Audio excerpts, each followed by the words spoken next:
Hey everyone, welcome to Revenge with Lyra. Don't forget to hit that subscribe button to join our journey. I was repeatedly told I didn't belong at any family gathering. Those words carved my silence deeper than any jab ever could. I'm Aubrey Linton, 30 years old, and if you think you've got this story figured out, stick around. Can you imagine growing up around people who treat your presence like faint static? My family was vibrant, polished, and exclusive. They followed an unspoken rule. Belonging came with conditions. If your clothes, words, or achievements didn't meet their standards, you faded into the background. By 17, I was the family's shadow, appearing in pictures only when mom needed balance. I hoped time would warm their hearts. It didn't. Birthdays passed without a single call. My brother's wedding? No invitation. Thanksgiving? Oh, we assumed you were tied up. Tied up was their soft way of brushing me off. When I moved from Ohio to a marketing job in Portland, I thought I'd finally exhale. The distance was a relief. I found people who didn't demand a performance, friends with booming laughs, neighbors who left soup at my door when I was under the weather. Real connections. Then I met Eli, a man whose love was gentle. He valued truth over explanations. When he proposed under a rain-soaked bridge in the city, I said yes before he could finish. But as our wedding plans took shape, a chill lingered. The idea of inviting the family that had erased me for years felt hollow. Every RSVP would seem like pity. So, I didn't send a single one. 2 weeks before the wedding, my cousin Danielle left a sharp voicemail. "You really think you can just cut everyone out, Aubrey? They're livid. You'd better make this right." I stared at my phone, then grinned, because I already knew how this chapter would close. That same day, I was arranging seating cards for our wedding. Names of people who cherished us, not just endured us. There was a quiet strength in that, like curating a new life's guest list. Eli caught my faint smile. "Family trouble again?" he asked gently, washing mugs. "Not trouble," I replied. "Just old ghosts trying to crash the party." He didn't press. That's what I adored about him, his respect for my space. But the universe loves cruel timing. That afternoon, my phone erupted with messages. "Mom, you're acting like a child. This wedding could mend things. Dad, you think you're above us now. Brother, this stunt will haunt you." I didn't respond, but the familiar fear crept in. The one that once made me shrink, apologize, over-explain. That night, Eli found me on the floor, scrolling through unopened texts. He knelt beside me, his hand grazing mine. "You don't owe anyone a ticket to your happiness," he murmured. I let out a breath. Maybe I needed that permission to choose myself. Still, curiosity got the better of me. I opened Mom's latest voicemail. Her voice quivered with rehearsed sorrow. "Aubrey, you've always complicated things. Your father's humiliated. Just say sorry and we can fix this before people talk." Fix this? That phrase sparked something fierce in me. They didn't want peace. They wanted control, a polished image, a way to paint me as the wayward daughter who crawled back. But they didn't realize how much I'd grown. That night, I opened my laptop, wrote a concise email, and set it to send on my wedding morning.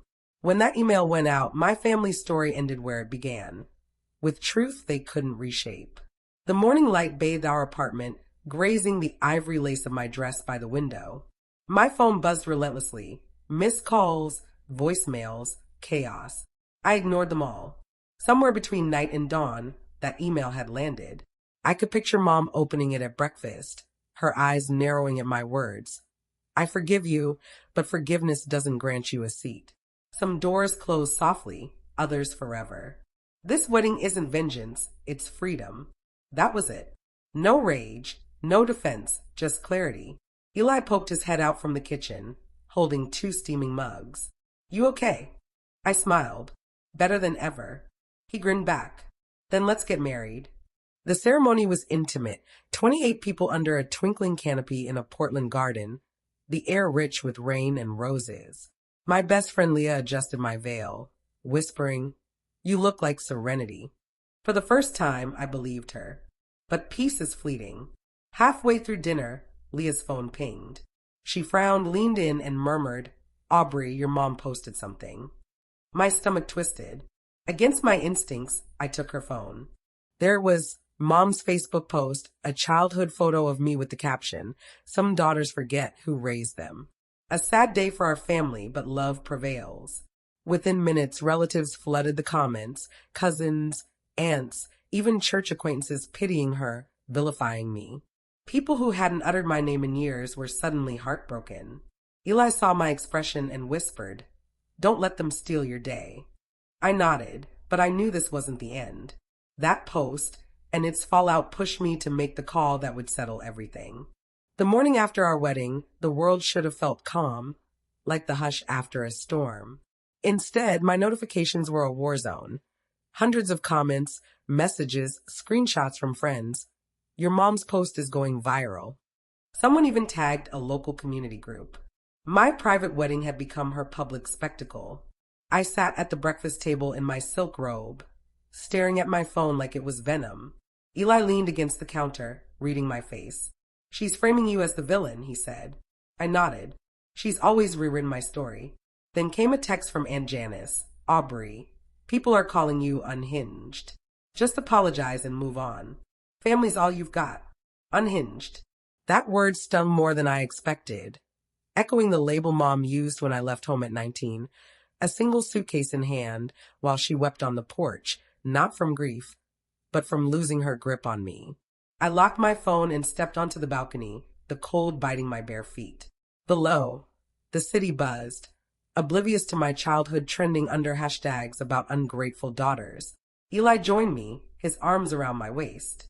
"You don't have to repair what you didn't break," he said. I closed my eyes. "I'm not repairing," I said softly. "I'm mending it." By noon, I decided. I called Claire, a local event coordinator who owed me a favor from a past project. "Hey, Claire," I said. "You still handle social media crises?" "Of course," she replied. "Whose mess are we cleaning?" I paused, then smiled. "Mine, but not the way you think." That call wasn't about revenge. It was about unveiling truth. By the time my family realized what I'd done, their own words would bury them deeper than mine ever could. Claire needed little context. She'd seen Mom's post. "Textbook manipulation," she said dryly. "Give me a few hours, and I'll trace every account amplifying it."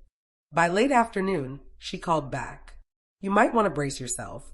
I was in the living room, wedding flowers still in vases, my veil folded on the couch. "Go ahead," I said. "It's not random. Your mom's been sending screenshots and emails to a local gossip blogger who thrives on family drama. She shared private photos, and they're prepping an article." My throat tightened. "She's trying to ruin me." Claire's tone softened. "Not if we outmaneuver her.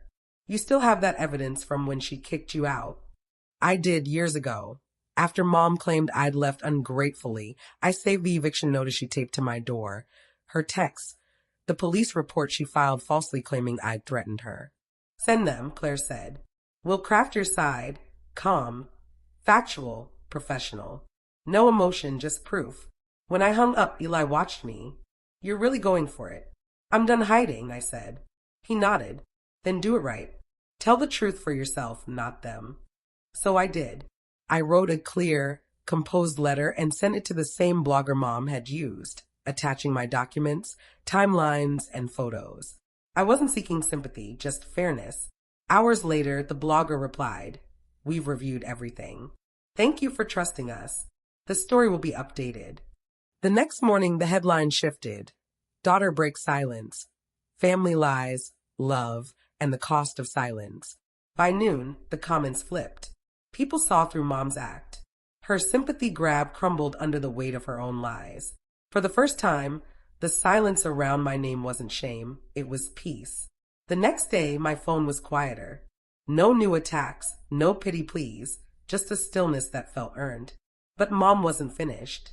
At 9 a.m., she called from an unknown number. I let it go to voicemail. Her voice was sharp, trembling with rage. "You had no right, Aubrey. You humiliated this family. Your father's mortified. You'll regret this." I replayed it twice, not because it hurt, but because it didn't. That's when I made the call I'd been holding on to. Not to Claire, the blogger, or Eli, but to my lawyer, Ms. Reynolds, who'd helped me file a harassment order years ago when Mom kept showing up at my old apartment. "Hi, Grace," I said. "It's Aubrey." I need to update that old order. My family's crossed a new line. Within minutes, she pulled the digital evidence, Mom's defamatory posts, the public harassment, the leaked photos. This is solid, Grace said. It's not just family drama anymore. It's digital harassment and privacy invasion. By noon, she drafted a cease and desist letter, warning that continued smears would lead to defamation and emotional distress charges. I signed it digitally. She sent it to Mom, with copies to Dad, my brother, and Aunt Janice. An hour later, Dad texted, "You didn't have to take it this far." I stared, then replied, "You should have stopped her before I had to." After that, silence, no calls, no posts, just the heavy calm of a bridge burned and the faint, freeing scent of liberation. That night, Eli took my hand across the dinner table. "You okay?" I gave a small, steady smile. For the first time, I think I really am. 2 weeks later, the storm around my name faded. The relatives who'd whispered about me moved on to fresher gossip. Public pity burns out fast.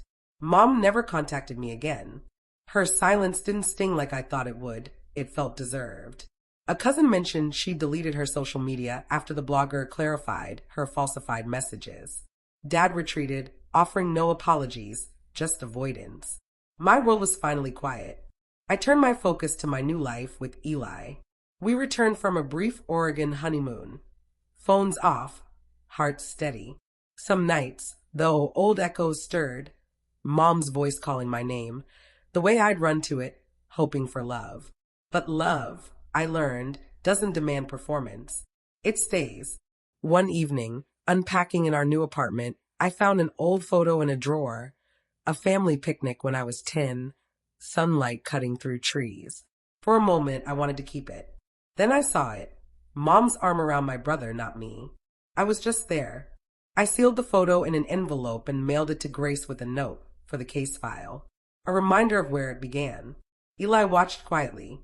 "Closure?" he asked. "Almost," I said softly. The next morning, Claire emailed, "Your name's clear now. Want to issue a final statement." I paused, then replied, "No need. Some endings don't need a spotlight." But one thing remained, a final act, not for justice, but for release. It had to happen where my silence started.